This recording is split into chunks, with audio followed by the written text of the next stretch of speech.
Let's call this meeting, the Southbury Planning Commission to order. Tuesday, November 18th, 2025, room 205. Would everyone join us in the Pledge of Allegiance?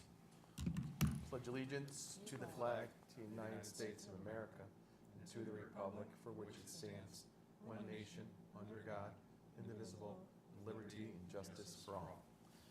Thank you, everyone. Let's see, we're all here. We're seating Alex as well. Not that there's any.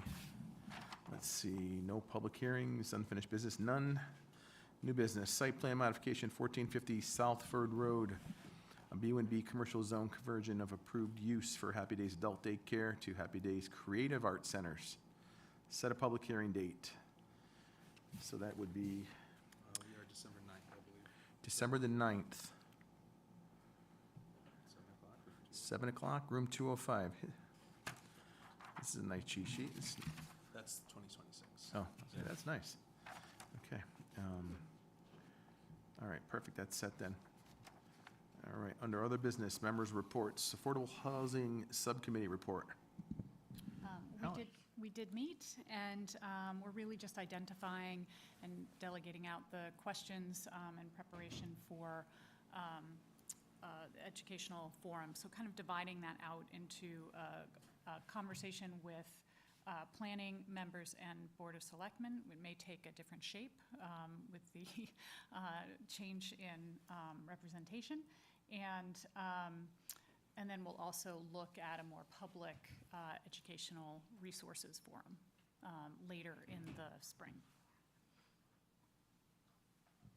Actually, just since we're here and we're talking about affordable housing, I sat through the Regional Plan of Conservation and Development with the NVCOG, so we're doing that monthly. And we're just about to kick off the last 5 meetings, and those are going to be in-person work sessions that touch on each of the action principles. The first work session, I believe, is this December, and that's going to be in Cheshire regarding affordable housing.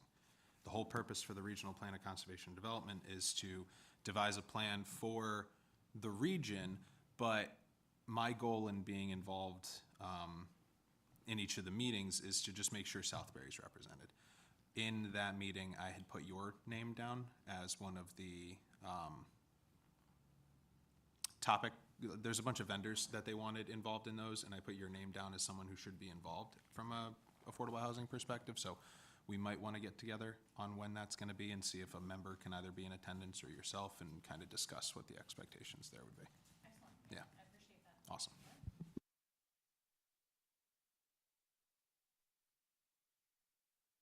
All right, let's see, Streetscape Review Subcommittee, the meeting was canceled, so nothing to report. Correct, or you have something? Nothing to report, but we did take a site walk Okay. with the Streetscape and the Economic Development Commission. There's a couple of the members there. Robin, if you wanted to give an update. All right, Robin. So we started by Planet Fitness, that area there, and it was me, Jordan, Hugh, Don Antilla, Mary Corsu, and Jack, and his, yes, and the dog. Yes. Roxy, I feel like it. So we started out very optimistic and hopeful that we can walk and document some things, and it became very clear as we started walking that every potential square on the sidewalk, there needed to be some review, whether there was things that were non-conforming as far as like how the sidewalk and the trees were planted, things that were not set back enough, what other kinds of things? I mean, places where things needed repair. So we started to identify a lot of issues, more than I was able to document, and Jordan, I think, did a very good job of capturing things on a map. But we are trying to think about what we can do that's low impact, low effort and high impact.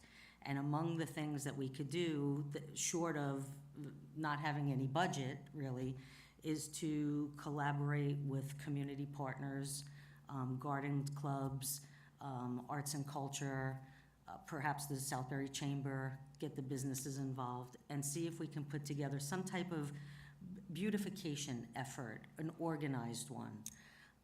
So there are some places along Main Street that have done a very good job of keeping things manicured, landscaped, trimmed properly, and then had some additional color or plantings around them. So we looked at who was doing things that looked really good, and how can we perhaps replicate that in a, like I said, low effort, high impact way. What else? Oh, we were also identifying some of the spaces where we can do some artwork. So there was the side of the liquor store, I forgot the name, is it Lakeside?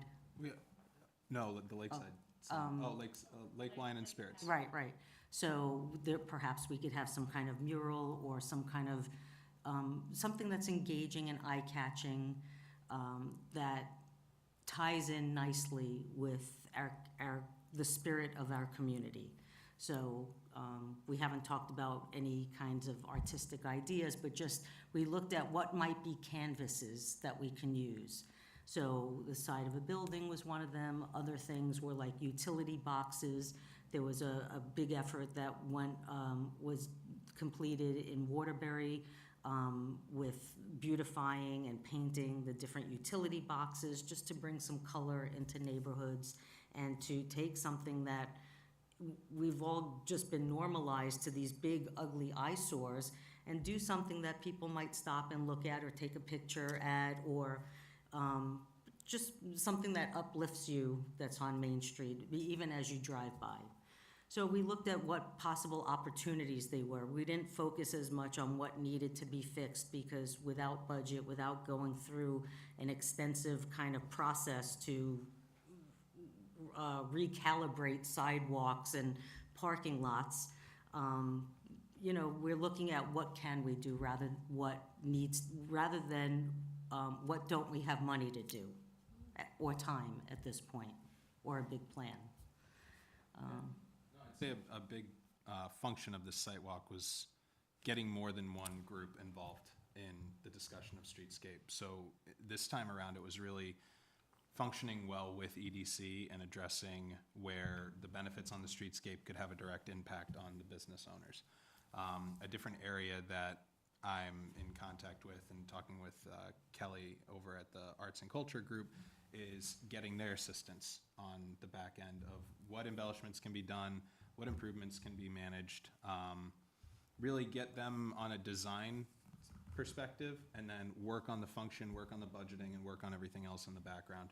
And hopefully, if all goes well, have enough effort this time around come the holiday season that we're maybe actually putting our feet to the ground and getting some improvements done. The whole goal is to really be a light touch on Main Street as best we can, but to have a strong impact on the business community. So if we're doing small embellishments on streetlights or what have you, but the business community is seeing that, Main Street is trying to become a destination when it comes to the visual impact that is imparted come the holiday season. I think there will be a lot more involvement from the business community to step up and really make it a holistic design that we're looking for here. Yeah, and I think that's the key, having like more of an organized, cohesive, holistic look. Because there are businesses that are doing things, but if we maybe had some kind of blueprint or template or suggestions for how to make it look like it was, we're all in it together because we're using the same colors or the same type of ornaments or whatever it is, that it just looks like we're all, it's continuity on Main Street. So people will Exactly. travel further if they're walking along. Exactly. Close Mhm. your eye. Yeah, we noticed like some of the businesses had mums out, right? So maybe like we pick a color and all the mums are the same color on Main Street. If the businesses were buying them anyway to put in front of their business, so then let's do something that looks more cohesive, more holistic, and more thoughtful, like it was all intentional. So with no budget, would the businesses be sponsoring this? Well, I mean, that's one that's one pathway. Another is because SACA, the Southbury Arts and Culture Alliance, they're a nonprofit, so they get community donations, individual donations and hopefully some organizational donations. So they have, perhaps if we help direct their resources, they can use that. The Garden Club is already doing things on our main street. They're in charge of the pollinator garden out here, so whatever efforts they have, perhaps we could have something that's more robust. Yeah.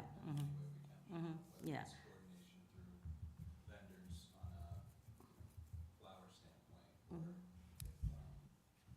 If really it's just an intent behind the community that we're all going in a direction. If you want to participate, fantastic. It's going to make for a great design and a great look and draw people in. If you don't want to be a participant, perfectly fine. We'll hopefully have enough involvement across the board to get the design aesthetic and the impact that we're hoping for on the streetscape.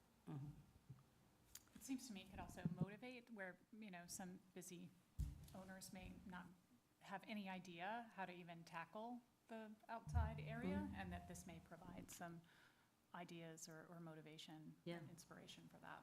So that's great. I mean, even those like battery-operated fairy lights, you can get, a strand of 100 of those very inexpensively. And if everybody, within a block or as far as we can go on Main Street, if those individual businesses all want to have the same kinds of lights, I mean, that's a low-cost thing that they could do, but it would give like a look down the whole street. The signage for the crosswalks, the signals for the crosswalks, is that the state DOT or is that, No, Main Street's owned by the town. okay, so It's that's the actually, town? talking with the COG, we're actually one of the few in the COG where our Main Street is actually owned by us, which is unique. Provides a lot of benefits. There's challenges, obviously, that go along with it. But to your question about beacons, we are currently underway with a beacon program to improve a lot of those crosswalks. Excellent. So,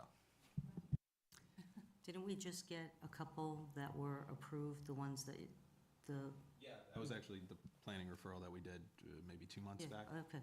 We're That's what I talking ShopRite and then Poverty Road beacon improvements. We talked about them like a year ago. Wow. More than that. Right, and when we walked years ago for the pedestrian The study. referral finally came through, so we just handled that. A lot of talk, finally got the referral in, so Public Works is on it at this point.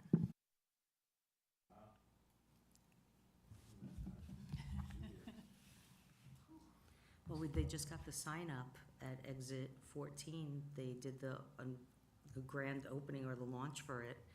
And my gosh, that was like 5 years ago. We budgeted for that, I think through the EDC. It was a while ago. Don't quote me on 5 years, but it was quite a while ago. I feel like it had a flood in between that just elongated. Yeah, true.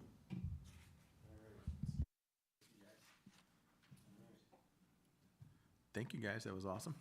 Let's see, so correspondence. Son, you have any correspondence? Nothing? Okay. Meeting minutes from October the 21st, 2025, regular meeting. Anybody have any additions or deletions? Let's see, Alex was not here, Not here, yeah. so she have to sit tight. I'll make a motion to approve it if anyone has any changes. Second? All in favor to approve the minutes from October 21st? Aye. Opposed? Abstentions would be Alex. Thank you.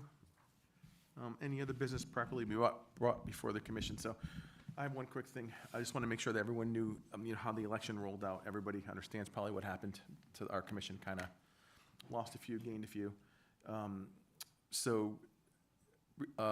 Right away, the next day after that, I talked to Jason quickly from the RTC, and Sonia and I went to the town clerk. We talked about getting things done to get Ron and Mary back on the commission. So we had them write resignations to resign from the positions, because you can't reappoint somebody if they're already on the commission. So we got them to resign, and then we reorganized it so that Ron was taking Jason's spot, the full-time one, and then Mary was gonna take Peter's Homick's spot. So we kind of figured it all out with the town clerk and the first selectman's office and got them back on the agenda for the 20th, right, which is a couple nights away, this week, to get them on the agenda to be revoted, to be reappointed. So hopefully that goes well, and Board of Finance had a bunch of people too, and some other commissions, so there was a whole list of, I don't know if that falls under the consent agenda or not, I don't know how that falls. Yeah, it was a big one. Zoning was a big one. Yeah, zoning too. So, that's kind of how that happens, so hopefully that's all set for December 1st, and then, you know, they'll get sworn in with the couple of new folks, and then we should be full back up by December meeting of the 9th, or whatever the date was, the 9th, yeah. Full commission. Full commission again. Yep. So, that's that from then, and anybody else have anything that they want to chat about, anything? You have a meeting schedule in front of you? Just give it a quick look. That's going to be the cadence of meetings moving through the next year. So if anyone has any issues, any concerns, we could have a discussion about moving things around, but we'll be looking to get a sign-off from the chairman on the schedule and get it down to the town clerk for the following year. I think I signed it already, didn't I? Yeah. Yeah, okay. So barring any changes, I think we are moving straight ahead with this schedule. Great. All right, awesome. I like it. All right. Anybody else, anything at all? Everyone's cool? All right. That was a short meeting. I'll make a motion to adjourn. All in favor? Right. Hi. Meeting adjourned.